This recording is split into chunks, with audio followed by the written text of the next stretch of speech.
अगर आप भी करते हैं एसएससी जीडी की तैयारी तो ये क्लास आप ही के लिए है। अभी जो वर्तमान समय में एसएससी जीडी की वैकेंसी आई है उसके लिए आप यहाँ से तैयारी कर सकते हैं अपने जीके जीएस के लिए। तो चलिए क्लास को स्टार्ट करते हैं। आपसे पहला सवाल पूछा गया है, किस राज्य में काजीरंगा वन्य अभयारण्य स्थित है? आपके पास 5 सेकंड का टाइम है, इसका राइट आंसर दीजिए। इसका राइट आंसर क्या होगा? ओके, तो इसका राइट आंसर है असम। ध्यान में रखेंगे, इसका राइट आंसर असम है। देखते हैं फ्रेंड्स अगला सवाल, और अगले सवाल का जवाब आप लोग देंगे। अगला सवाल आपसे पूछा गया है, महात्मा गांधी की हत्या कब हुई थी? 30 जनवरी 1947, 30 जनवरी 1948, 30 जनवरी 1946 या फिर 30 जनवरी 1949? जल्दी से आंसर कीजिए, महात्मा गांधी की हत्या कब हुई थी? और मुझे लगता है कि आप लोग को पता ही होगा कि महात्मा गांधी को की हत्या की किसने थी। चलिए देखते हैं इसका आंसर फ्रेंड्स। आपसे पूछा गया था महात्मा गांधी की हत्या, तो 30 जनवरी 1948 यहाँ पे आपको ध्यान में रखना है। 30 जनवरी 1948 यहाँ पे राइट आंसर होगा। और एक बात और कि महात्मा गांधी की हत्या नाथूराम गोडसे ने की थी। इस बात को भी साथ साथ में ध्यान में रख लेंगे। और चलिए देखते हैं अगले सवाल पे। और अगले सवाल पे आने से पहले मैं आपको एक बात बता दूँ कि ये क्लास अगर आपको पसंद आती है तो क्लास को ज़रूर सब्सक्राइब कर लेंगे। चलिए देखते हैं अगला सवाल है, कायदे आज़म किसे कहा जाता था? मोहम्मद अली जिन्ना, भगत सिंह, जवाहरलाल नेहरू या फिर महात्मा गांधी? जल्दी से बताएंगे, कायदे आज़म किसे कहा जाता था? ओके, तो कायदे आज़म जो है मोहम्मद अली जिन्ना को महात्मा गांधी ने कहा था। ये शायद आप लोग सभी लोग जानते ही होंगे, नहीं जानते तो याद रख लीजिए, कायदे आज़म की उपाधि मोहम्मद अली जिन्ना को महात्मा गांधी ने दी थी।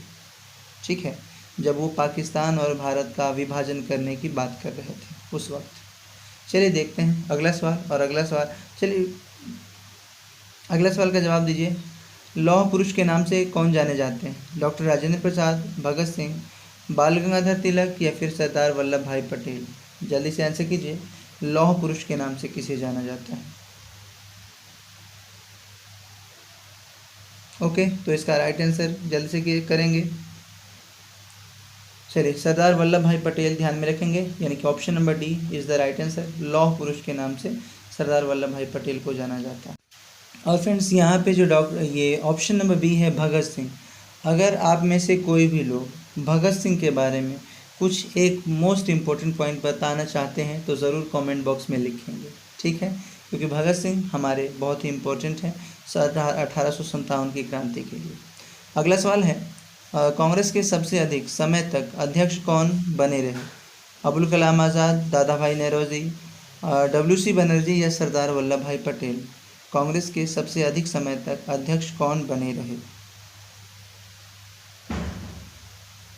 ओके, तो अबुल कलाम आज़ाद यहाँ पे आपको ध्यान में रखना है, यानी ऑप्शन नंबर ए यहाँ पे राइट आंसर होगा। कांग्रेस के सबसे अधिक समय तक अध्यक्ष बने रहे अबुल कलाम आज़ाद। चलते हैं अगले सवाल पे। महात्मा गांधी के राजनीतिक गुरु कौन थे? मदन मोहन मालवीय, बाल गंगाधर तिलक, लाला लाजपत राय, गोपाल कृष्ण गोखले? जल्दी से आंसर करेंगे, महात्मा गांधी के राजनीतिक गुरु। और फ्रेंड्स, जब बात महात्मा गांधी की आई है तो महात्मा गांधी को राष्ट्रपिता के उपनाम से जाना जाता है। महात्मा गांधी तो आप जानते ही हैं, बापू के नाम से भी जाना जाता है।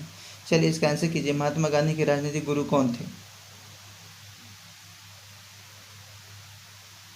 ओके, तो यहाँ पे ध्यान में रखेंगे, गोपाल कृष्ण गोखले महात्मा गांधी के राजनीतिक गुरु। अगला सवाल है, डिस्कवरी ऑफ इंडिया के लेखक कौन है? महात्मा गांधी, जवाहरलाल नेहरू, इंदिरा गांधी या Rajendra Prasad? Discovery of India के लेखक कौन है? ओके, तो यहाँ पे हमारा राइट आंसर होगा जवाहरलाल नेहरू। ध्यान में रखेंगे, डिस्कवरी ऑफ इंडिया का राइट आंसर जवाहरलाल नेहरू। आप लोग सभी लोग ध्यान में रखेंगे।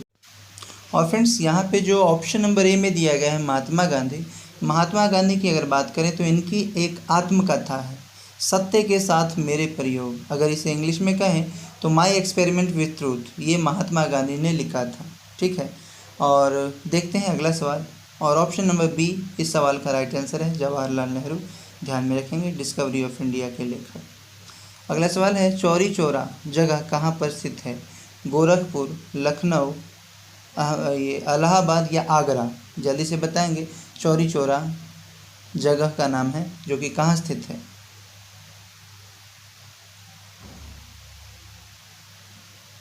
ओके, तो इसका राइट आंसर होगा गोरखपुर, ध्यान में रखेंगे। यानी कि ऑप्शन नंबर ए जो दिया गया है, चौरी चौरा जगह कहाँ स्थित है, तो गोरखपुर में स्थित है, इसको ध्यान में रखेंगे।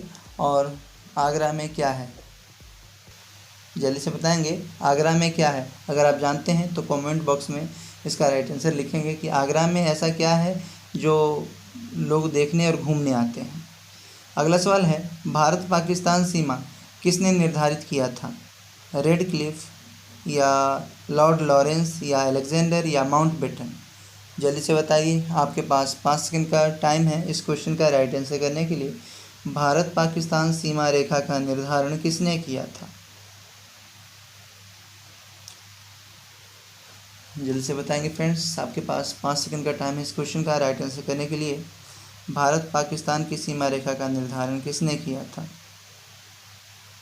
ओके, तो यहाँ पे हमारा राइट आंसर है रेड क्लिफ। अगर इसका पूरा नाम देखें तो सर CJ रेड क्लिफ था।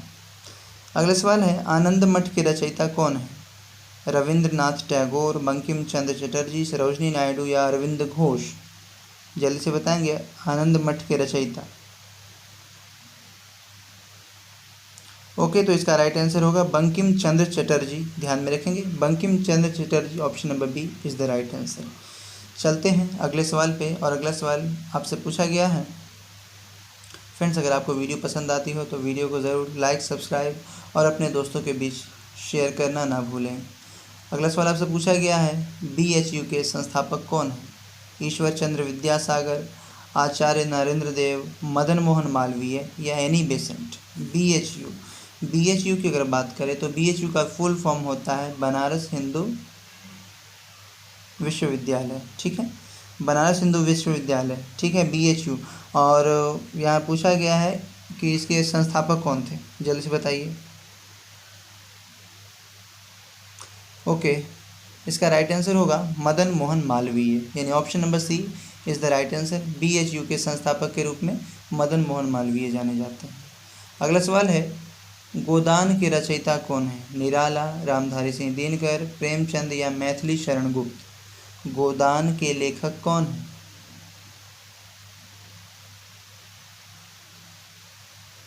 चलिए इसका राइट आंसर देखते हैं। इसका राइट आंसर होगा फ्रेंड्स ये प्रेमचंद, यानी ऑप्शन नंबर सी। प्रेमचंद की ये रचना है गोदान, और उन्हीं की रचना है गबन। और भी बहुत सारी रचनाएं हैं, तो जिनमें कुछ है जो फेमस है, गोदान है, गबन है, और मुझे अभी ध्यान में नहीं है, पर ये दो आप ध्यान में रखेंगे। अगला सवाल है, बिहू नृत्य संबंधित है समय से, और समय नहीं, असम से, पश्चिम बंगाल से, उड़ीसा से या पंजाब से। जल्दी से आंसर कीजिए, बिहू जो नृत्य है वह किस राज्य से संबंधित है, बिहू नृत्य। ओके, असम से या कहीं कहीं पे आपको आसाम मिल जाएगा, तो वहाँ पे हमारा राइट आंसर ए होगा, ध्यान में रखेंगे बिहू नृत्य का संबंध आसाम या असम से है। अगले सवाल, अगर यहाँ पे पंजाब अगर देता तो पंजाब में भांगड़ा होता है, ठीक है। अगला सवाल है, कब भारतीय संविधान लागू हुआ था, 26 जनवरी 1950, 26 जनवरी 1951, 26 जनवरी 1949 या 26 जनवरी 1948। भारतीय संविधान कब लागू हुआ था, जल्दी से बताएंगे इसका राइट आंसर क्या होगा। ओके, तो 26 जनवरी 1949 में अंशतः लागू हुआ था और 50 में पूर्णतः लागू हुआ था, ठीक है, 26 जनवरी 1950। अगला सवाल है, भारतीय संविधान की आत्मा किसे कहा जाता है, मौलिक अधिकार, प्रस्तावना या मौलिक कर्तव्य या नीति निर्देशक तत्व। जल्दी से बताइए इसका राइट आंसर क्या होगा। भारतीय संविधान की आत्मा किसे कहा जाता है। ओके, तो इसका राइट आंसर होगा प्रस्तावना, यानी कि प्रियम्बल को कहा जाता है। जो आप पढ़ते हैं, हम भारत के लोग, भारत को एक संप्रभु संपन्न, तो ये प्रस्तावना में है, और यहाँ पे आत्मा कहा जाता है संविधान की प्रस्तावना को, ध्यान में रखेंगे इस बात को। और देखते हैं अगला सवाल। अगला सवाल आपसे पूछा गया है, विटामिन सी की कमी से कौन सी बीमारी होती है, विटामिन सी की कमी से, एनीमिया, बेरी, स्कर्वी या रिकेट्स। जल्दी से बताइए, ये सवाल बहुत ही ईजी है, विटामिन सी की कमी से कौन सा बीमारी होती है।